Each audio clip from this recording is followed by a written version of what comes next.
dramatic increase in the cost of dealing with the region's homelessness issue has lawmakers pointing fingers over who should pay up. Seattle and King County leaders believe the region's smaller cities need to contribute. Right now, they're not. Fox 13's Matt Markovich is breaking down how your tax dollars are being spent. It's finally happened. A political football discussed in private, now in the open. Big city government versus little city government on who should pay for fixing homelessness.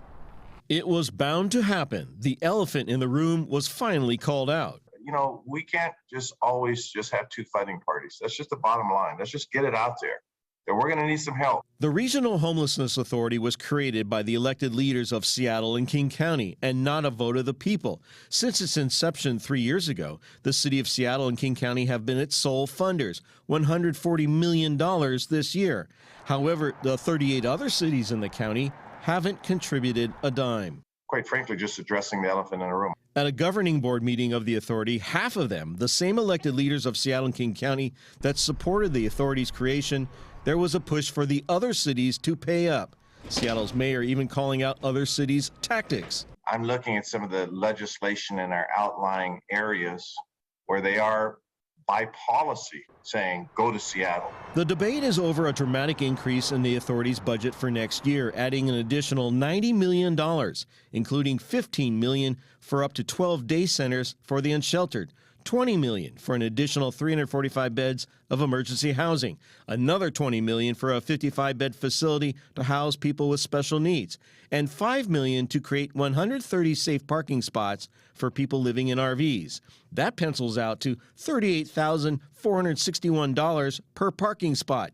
That's $3,200 a month. By comparison, the county's housing authority says the county's 9,400 mobile home users rent spaces between $500 and $900 a month. We've got 2.3 million people in King County. They have means ranging from less than zero to billions and billions. Everybody should be paying their fair share, but the way in which we collect revenue is not set up to accommodate that. The two members representing the county's 38 other cities made no comments about Mayor Bruce Harrell's call to pay up. The board approved a resolution to send the expanded authority's budget to the King and Seattle councils for approval, but the expectation has already been set. I don't want to be in the position of the primary funder of this operation as the city of Seattle to have to say no.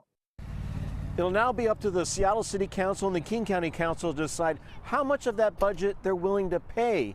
And both entities are already talking about budget cuts for next year. In Seattle, Matt Markovich, Fox 13 News.